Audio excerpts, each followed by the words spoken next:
Radio Anthropocène, à l'écoute du changement global.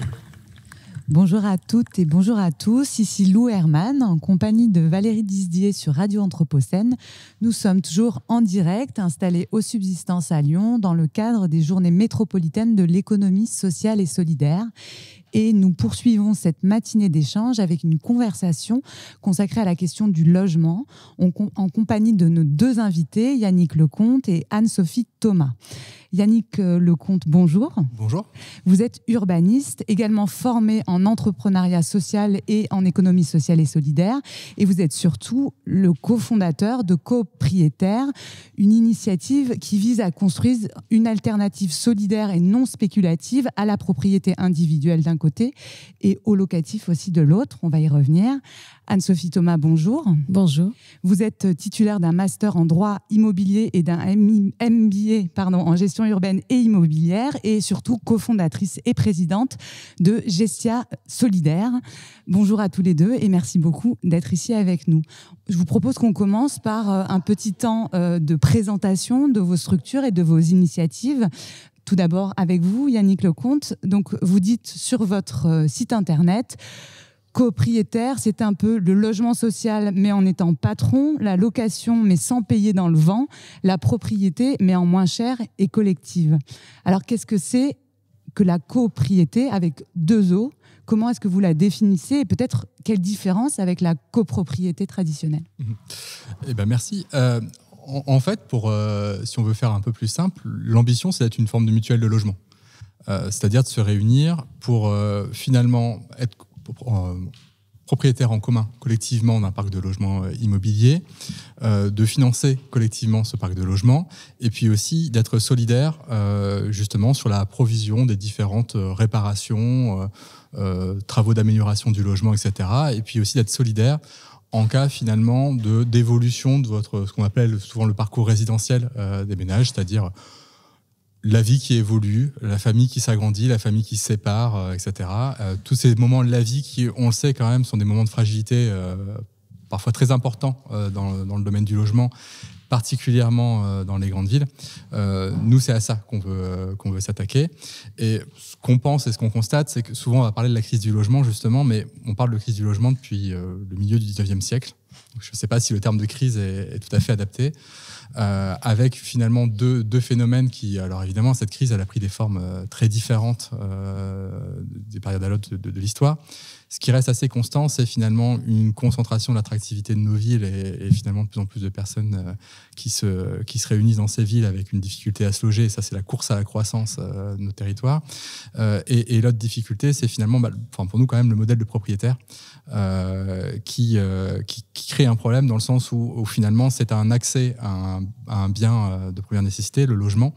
Et finalement, c'est sur ce modèle que repose l'accès à ce bien. C'est-à-dire, soit vous avez réussi socialement et vous êtes propriétaire, et tant mieux pour vous, mais finalement, vous êtes aussi isolé face à différents problèmes.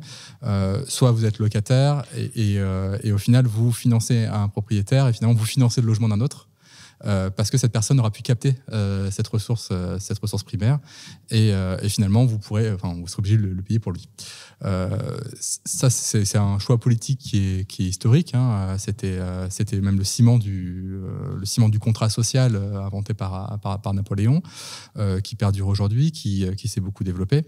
Et on voit que ça trouve ses limites parce qu'en fait déjà le contrat social n'est pas rempli. On voit que la propriété elle répond plus forcément aux enjeux des familles, aux enjeux de l'évolution de l'emploi, elle ne répond plus forcément à l'ensemble de ces enjeux. Puis on voit surtout que la propriété se concentre. À Lyon, il y a plus d'un logement sur deux qui appartient à un multipropriétaire de plus de 5 logements. Donc ça, c'est, en fait, le modèle du petit propriétaire, c'est plutôt une idéologie qu'une réalité, et c'était plutôt un épiphénomène dans les années 70 que réellement le fondement de la démocratie française, de la Révolution, comme on pourrait parfois l'entendre. On vous remercie, Anne-Sophie Thomas, justement pour rebondir sur ces questions de promesses non tenues, de contrat social non tenus. Est-ce que vous pourriez, vous aussi, nous parler de cette agence immobilière pas comme les autres, qui est Gestia Solidaire, s'il vous plaît, nous en donner les contours? Oui, tout à fait. Gestia Solidaire, donc c'est une entreprise que j'ai fondée il y a maintenant 5 ans. pour changer le paradigme de l'investissement locatif en partant du postulat qu'aujourd'hui, on a un phénomène de mal logement invisible pour une partie de la population d'entre-deux. Et c'est vraiment ça la mission de Gestia Solidaire, c'est de dire qu'il y a une partie de la population classe moyenne qui s'est paupérisée. On a parmi elles beaucoup d'étudiants, de jeunes actifs, de familles monoparentales qui se retrouvent bloqués dans leur parcours d'accès à un logement, tout simplement parce qu'on demande énormément de garanties. Et on a expliqué, justement, pour la propriété, c'est difficile, mais dans le parcours locatif, en fait, quand on démarre sa vie, on commence d'abord par être locataire, sauf qu'aujourd'hui, face à la pénurie de logement, l'offre un peu manquante, il y a des prix des loyers qui sont très élevés, c'est ce phénomène qui se crée, et donc on a une partie de la population qui se retrouve exclue, et on va lui demander en fait des surgaranties en ayant un garant physique, un CDI, gagner 3 fois le montant du loyer, et en face de ça, on n'a pas d'alternative pour se loger pour ces personnes parce qu'elles ne rentrent ni dans la catégorie logement privé, ni dans la catégorie logement social, parce que généralement, on le sait aussi, le logement social est beaucoup bloqué dans les grandes villes, dans les grandes métropoles. On va avoir une telle demande que les personnes, quand elles gagnent un tout petit peu plus que la moyenne, mais des salaires qui ne permettent pas de louer dans le privé, on va leur dire désolé, vous n'êtes pas prioritaire même si vous êtes éligible. Et les délais d'attente sont de 4 à 8 ans dans une grande ville. Donc un étudiant, c'est pas concevable qu'il attende 5 ou 8 ans avant d'avoir un logement social. Donc Gestia Solidaire est née pour dire on a des propriétaires, un parc locatif privé qui peut porter l'effort national du logement pour tous, être un relais pour faire émerger une offre de logement alternative qui va se situer entre le logement classique et le logement social. Donc tout le travail de Gestia Solidaire, c'est justement d'aller convaincre des propriétaires privés et de leur dire vous avez aujourd'hui les moyens d'investir dans l'immobilier, faites-le en étant rentable, en payant un petit peu moins d'impôts, mais derrière en ayant des loyers plus solidaires qui vont aider une partie de la population. Et nous, on joue sur ces mécanismes justement de leviers fiscaux et financiers en disant une personne qui a moins de revenus, effectivement, on prend un peu plus de risques. Par contre, on a une ouverture d'avoir accès à soit des garanties spécifiques avec Action Logement, soit des aides de l'État qui vont être en fait sous forme de réduction fiscale où le propriétaire il baisse de 100 € son loyer par mois, mais en fin d'année fiscale, il a une réduction de 150. Donc finalement, quand on fait le calcul, oui, c'est moins d'argent tous les mois en termes de trésorerie, mais derrière, il va payer moins d'impôts, donc avoir une rentabilité meilleure pour son investissement tout en permettant à une personne de se loger. Donc c'est ça le mécanisme Gestia Solidaire, tout simplement. Vous connaissez toutes les interstices et toutes les marges et c'est ce qui fait que c'est un projet assez formidable. Alors justement, je voulais revenir sur une petite chose que vous avez dite, mais vous pouvez répondre tous les deux. Vous avez parlé de pénurie de logement en France.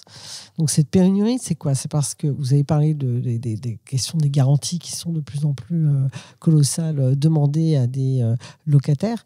Mais la pénurie, c'est quoi? C'est parce qu'on ne construit pas assez en France? Il y a beaucoup d'externalités positives et négatives dans le sens où la pénurie de logement, si on regarde toute la carte de France, on peut se dire il n'y a pas de pénurie de logement. Et moi, je fais beaucoup de plaidoyer politique et j'étais allée justement au CNR Jeunesse en parlant du mal logement des jeunes. Et la réponse du gouvernement à cette époque, c'était de dire il faut essayer d'aller envoyer toutes ces personnes qui sont en pénurie de logement dans les grandes villes, les envoyer plutôt en milieu rural. Sauf que la réalité, quand on observe le marché locatif, c'est de dire qu'aujourd'hui, le marché du logement, il y a beaucoup de gens, surtout quand on est en précarité, on cherche quand même un emploi. Les emplois se trouvent dans les grandes villes. Donc, on va avoir une tendance aussi à aller dans des grandes villes. Et parce que c'est là que se trouve l'emploi et justement, c'est là qu'on aura besoin de logements. Donc, finalement, il y a beaucoup...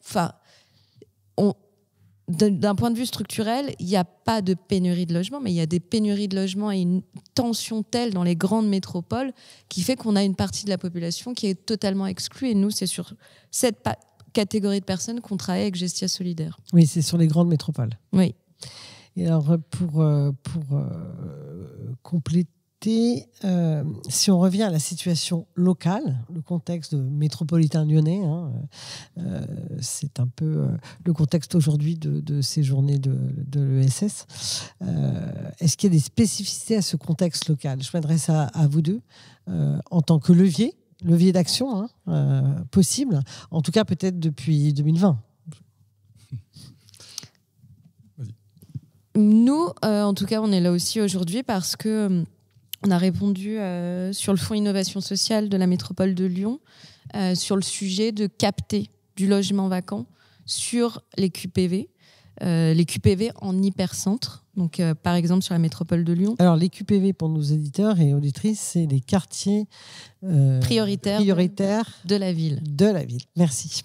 Donc, on a des quartiers prioritaires de la ville au centre de Lyon. Donc, Lyon 3, Moncey, qui est pas loin de la Pardieu. Et on a aussi dans le 7e arrondissement la Guillotière qui est passé en QPVA. Donc nous, on a décidé de répondre... Et le A, là, Alors, j'ai pas l'acronyme. Je crois que c'est pour ancien. Ancien, merci. Et on a décidé de répondre justement en partant d'un postulat qui est qu'on a aussi de la vacance en hypercentre qui peut être structurelle ou spéculative dans certains quartiers. On va avoir une concentration de logements vacants, soit parce que le propriétaire n'a pas les moyens de rénover, soit parce qu'il le laisse en vacances pour le revendre plus tard. Et avec Gestia Solidaire, on pense qu'il y a une possibilité d'action en étant relais des politiques publiques, parce qu'il y a toute une base de données mise en place par l'administration publique, qui est la base de données LOVAC, qui peut permettre en fait de cibler ces propriétaires en leur apportant une vraie offre de services, d'accompagnement sur le point de vue fiscal, juridique, pour les aider à rénover et à mettre en location de manière pérenne ou plus courte leurs logements vacants. Donc nous, on pense qu'il y a cette opportunité dans des grandes métropoles où on a de la vacance locative en hypercentre sur des quartiers prioritaires, de pouvoir aller chercher une offre de logement alternative. Après, la réponse, elle reste très petite parce que c'est un travail hyper personnalisé sur des tout petits, vraiment des micro-fonciers. On va pouvoir faire émerger des dizaines, peut-être des centaines de logements alternatifs, mais ça ne permet pas aujourd'hui de répondre ou de massifier pour répondre à la demande en fait, de ces personnes mal logées qui sont pour nous 8 millions à notre échelle de personnes, de locataires solvables en difficulté pour se loger dans les grandes villes. 8 millions à l'échelle de la France. Oui, de la France. Yannick Lecomte, merci. Peut-être aussi, s'il y avait une opportunité spécifiquement lyonnaise, c'est quand même une histoire de l'économie sociale et solidaire et aussi une histoire du logement qui est quand même assez spécifique. Où finalement, assez tôt, notamment les gros mots comme le démembrement entre le foncier et l'immobilier sont historiques, puisqu'on a les HCL, les Hospices Civils de Lyon. Je vais faire la traduction. Les Hospices Civils de Lyon qui détiennent à peu près l'entièreté des terrains des quartiers des Brotteaux, donc pas exactement un quartier social. Donc on voit que ça peut tout à fait fonctionner. On a la SVU qui fête ses 100 ans, la Société Villeurbannaise d'Urbanisme, donc les gratte-ciel de Villeurbanne, le plein centre-ville. C'est un quartier 100% de logement social. Parfois on l'oublie un petit peu, donc on voit aussi qu'il y a des quartiers de logements sociaux qui 1500 logements qui fonctionnent extrêmement bien, qui sont très chouettes. Et aujourd'hui, au bout de 100 ans, en fait, la Société Villeurbannaise d'Urbanisme a fini de payer le terrain à la ville. C'est-à-dire que c'est une société qui va extrêmement bien, y compris financièrement. Donc ça, c'est aussi très chouette de se dire qu'on a des modèles qui fonctionnent si tant est qu'on s'inscrive dans le temps long. Donc on a ces exemples, on a aussi cette habitude on a des acteurs qui sont très investis localement, et on voit se développer depuis maintenant quelques années l'idée qu'il faut lutter contre la hausse des prix, contre la spéculation immobilière. C'est pas si ancien. Moi j'étais administrateur d'Habicop en 2009. On avait travaillé notamment à l'institution des coopératives d'habitants dans la loi Allure, etc. Quand on parlait de spéculation, de lutte contre la spéculation immobilière, on était regardé avec des grands yeux. Aujourd'hui, on commence à dire qu'effectivement, on a d'autres objets qui existent, comme, on continue dans les acronymes, mais comme les baux réels solidaires, etc. Donc, qui sont une forme d'accession où on sépare le foncier du bâti et qui est non spéculative également. On voit aussi qu'on commence aussi à encadrer les loyers, justement pour limiter, par effet de ricochet, l'augmentation des prix de l'immobilier. On commence à voir qu'en fait, il y a d'autres mesures qui peuvent exister que juste des aides à la pierre, des aides à la construction, etc. Donc nous, on va aller là-dessus. Maintenant, ce que je constate également, c'est qu'on nous invite à touché les limites de l'expansion territoriale de nos villes pour plein de raisons politiques, écologiques, et puis au fait même simplement d'accès à la ressource et à la matière première. Et là, il y a là où en fait on achoppe, c'est que souvent la réponse pour le logement abordable, ça va être la production de neuf, quoi. Et on va très souvent se battre là-dessus, c'est-à-dire on va vouloir faire du logement social, on va vouloir faire du fameux BRS, on va vouloir faire peut-être des coopératives d'habitants, etc. Puis tout ce monde se bat dans une micro-poche. Il faudrait faire 8000 logements par an. On n'y arrive plus aujourd'hui. On arrive péniblement à faire 3000. Et moi, ce que je constate, c'est qu'on a 20 000 transactions de logements dans l'ancien, à peu près, sur la métropole de Lyon chaque année. Et là, il n'y a pas d'acteurs, ou très peu. Il y a très peu d'acteurs qui agissent dessus. C'est aussi des particuliers, la plupart du temps, ce sont des particuliers qui s'échangent leur logement. Et c'est à peu près entre 3 et 4 milliards d'euros qui s'échangent comme ça chaque année. Et nous, ce qu'on aimerait bien, c'est justement aller mobiliser cette épargne de personnes qui ont parfois ont de l'argent, mais pas suffisamment pour acheter. Mais avec l'effet levier de copropriétaire, qu'on puisse mobiliser justement ces 20 000 transactions et cette épargne citoyenne pour pouvoir aider au financement du logement social, parce que effectivement, l'idée, c'est que les logements qui rentrent dans le copropriétaire soient affiliés comme du logement locatif social. Donc ça, c'est aussi une façon de se réapproprier la ville, de se réapproprier l'existant, puisqu'en fait, 80% de la ville du futur est déjà présente. Donc c'est là-dessus qu'il faut agir. Et pour rebondir un peu sur ce que vous dites, parce que là, vous nous parlez de ces personnes dans le parc privé, dans l'existant, dont vous aimeriez capter à la fois le désir d'habiter, le désir peut-être d'acheter. Mais qui sont-ils, qui sont-elles, à qui vous adressez-vous? Et notamment pour faire le lien avec quelque chose dont vous avez parlé en introduction, quand vous avez présenté Copropriétaire, comment ce ciment français de la propriété individuelle, de la petite propriété individuelle peut être bouleversé aussi par votre proposition. Comment c'est accueilli cette idée finalement aussi d'extraire le logement de la logique de transmission de patrimoine, d'un imaginaire de la sécurité qui est quand même si on n'est plus dans les années 60, c'est assez partagé cette idée qu'il y a une forme de réussite qui passerait par cette possibilité d'avoir son chez-soi, et un chez-soi qui est payé définitivement et que je pourrais transmettre potentiellement à mes enfants. Oui. Ça c'est pour ça qu'on s'appelle copropriétaire. C'est justement, on porte le nom d'un statut qu'on essaye de créer là-dedans, qui n'est pas un statut de propriétaire à titre individuel, mais pas non plus un statut de locataire qui ne satisfait pas complètement. Ce qu'on souhaite, c'est que justement vous soyez, en tout cas les copropriétaires soient propriétaires d'un ensemble d'un parc, sans être forcément propriétaire de son logement à titre individuel. Donc, il y a une part de capital qui se crée. Par contre, nous, on fait une promesse à toutes les personnes qui investissent dans le copropriétaire, c'est qu'ils ne se feront pas d'argent. Donc ça, c'est bien, c'est une promesse qu'on peut tenir facilement. Alors, ils n'en perdront pas non plus, ça c'est le but. Mais effectivement, quand vous achetez une part sociale, vous achetez 100 € de part sociale, vous récupérerez 100 € de part sociale à la fin, moyennant l'inflation. Mais en tout cas, c'est ce que vous allez récupérer. Donc, l'argent qui est collecté dans le copropriétaire, dans la mutuelle, il est gardé par les copropriétaires eux-mêmes. Par contre, il n'y aura pas de spéculation et de plus-value. Donc, nous, on insiste là-dessus en disant, mais en fait, nous, on va avoir accès à des prêts sur 40 et 50 ans, on va vous rendre le logement plus abordable. Donc, c'est une solution pour vous, mais en même temps, vous participez à la solution de manière générale. Donc, et ça, pour moi, c'est vraiment le point le plus important.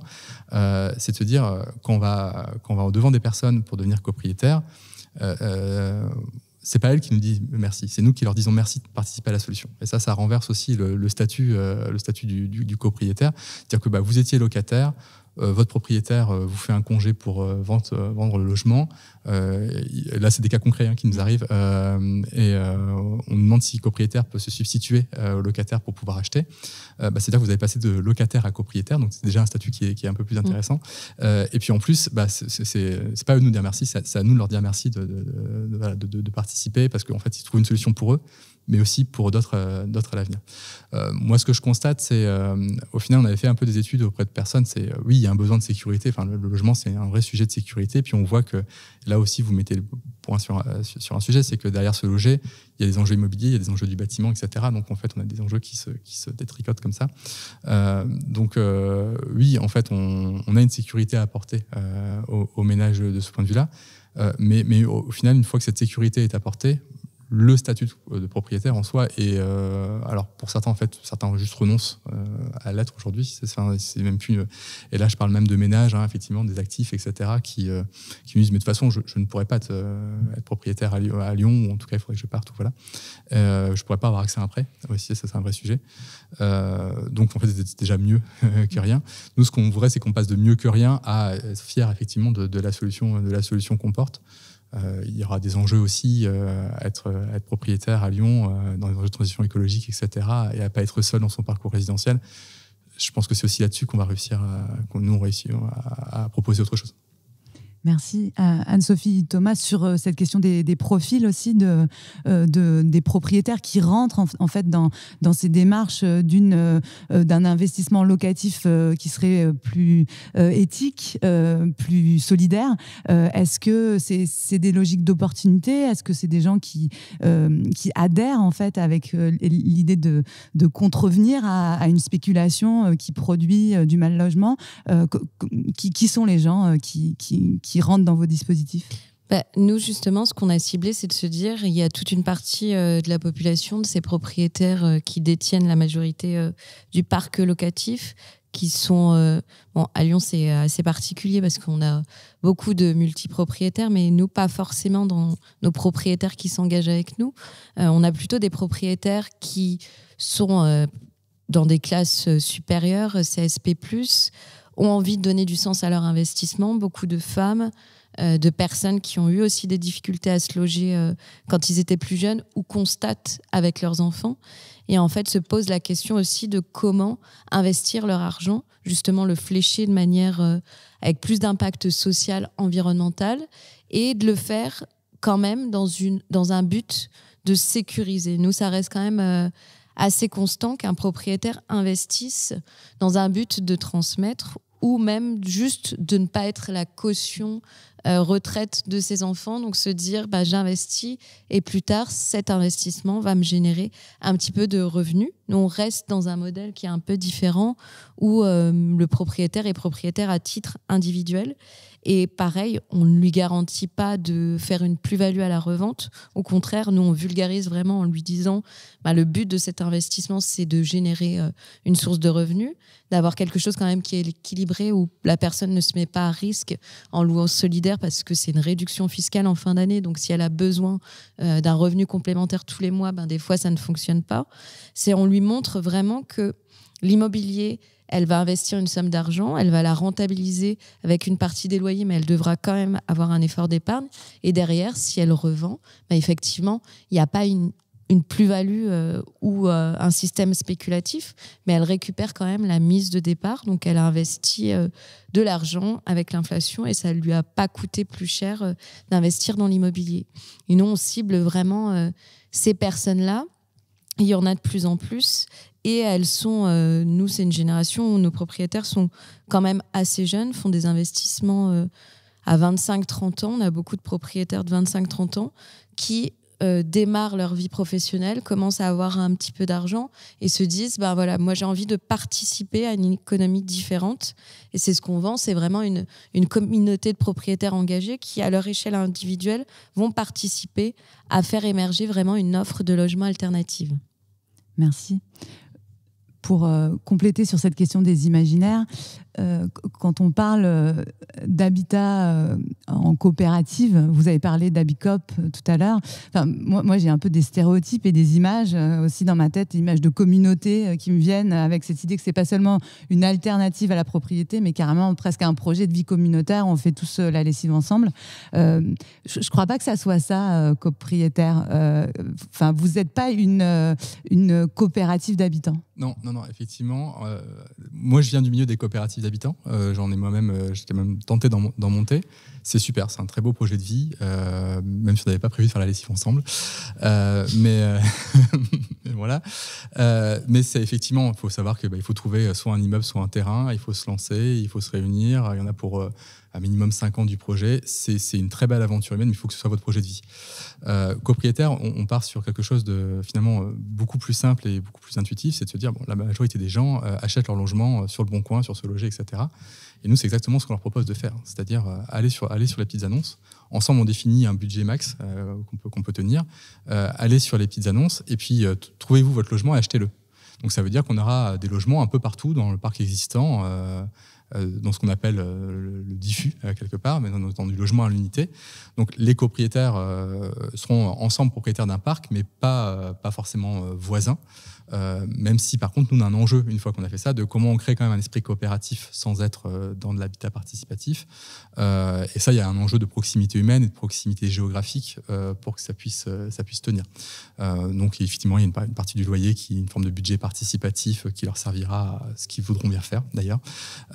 Ils pourront juste acheter des bières, ils pourront mutualiser des outils, enfin ils font ce qu'ils en voudront, mais en tout cas effectivement on n'a pas ce caractère engageant et qui peut être très, très, très louable, mais qui n'est pas toujours recherché ni toujours possible.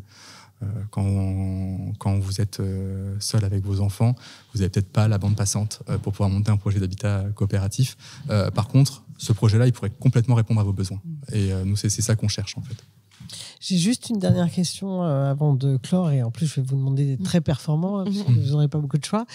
Dans les freins que vous rencontrez tous les jours dans vos structures respectives, dans un monde idéal, quel serait, Anne-Sophie Thomas, quel serait, Yannick Lecomte, le frein que vous aimeriez lever comme ça?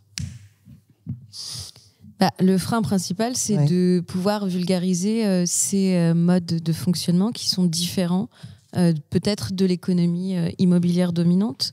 Nous, on a vraiment se dire qu'en fait, il y a des acteurs qui sont très majoritaires et qui construisent et qui vendent des services soit pour l'accession, soit pour la location, mais avec des modèles très classiques qui ne prennent pas en compte les besoins justement des territoires. Et on a un manque de vulgarisation. On sait des dispositifs qui existent de l'État parce qu'ils sont très complexes. Et donc, les propriétaires, ils ont du mal à comprendre. Et comme il n'y a pas forcément d'acteurs qui ressort avec ces notions d'impact social, environnemental, je trouve qu'aujourd'hui, ce qui manque, c'est vraiment de la visibilité et de montrer en fait aux particuliers qui sont prêts à investir, à avoir une action justement citoyenne, d'aller plus loin que l'investissement classique, de pouvoir comprendre qu'en fait cet investissement, il a un impact sur toute la chaîne économique et qui peut changer en fait vraiment les problématiques de mal logement en France. Et je pense que nous, c'est vraiment, on se dit, c'est ce qui manque. Plus il y aura de la visibilité, des coopérations avec les gros acteurs pour faire émerger ces nouveaux modes de fonctionnement qui sont vertueux pour tout le monde, plus on arrivera à faire bouger les choses. Je vous remercie. Faire boule de neige d'une certaine manière. Yannick Lecomte. On va se rejoindre vraiment sur ce point-là. C'est qu'effectivement, il faut partir de l'idée que ce sont les citoyens qui sont la solution de ce problème-là. Il faut qu'eux-mêmes se saisissent du sujet et aient conscience que habiter, c'est un sujet politique. Et derrière, il faut aussi notamment que la puissance publique change peut-être un peu dans sa logique, d'être un peu moins dans une logique de guichet, mais de comprendre qu'elle a des alliés dans la société civile pour l'aider aussi à répondre à ces enjeux-là. Et moi, j'ai toujours choqué les coopératives d'habitants à Montréal, elles sont à peu près 30% du parc. C'est 50% de subventions publiques pour les financer. Et on va dire que c'est grâce au tiers secteur, donc à l'ESS, que ça se crée. En France, le logement social, c'est grosso modo 5% de subventions. On va dire que c'est l'État qui paye. Donc, on voit qu'entre la réalité et la façon de se projeter, on a quelque chose de complètement différent. Donc, j'aimerais qu'aussi, on s'allie, on s'associe avec les gros institutionnels, avec la puissance publique, pour faire alliance et pas pour être sur des logiques de guichet. Ok, une logique d'alliance. Merci beaucoup. C'est un beau mot pour conclure. Merci beaucoup à tous les deux, Anne-Sophie Thomas, Yannick Lecomte, donc Gestia Solidaire et copropriétaire. L'économie sociale et solidaire, ça continue sur Radio Anthropocène avec un entretien autour des éco-organismes suivi d'une conversation sur le thème alimentation et solidarité. Radio Anthropocène. À l'écoute du changement global.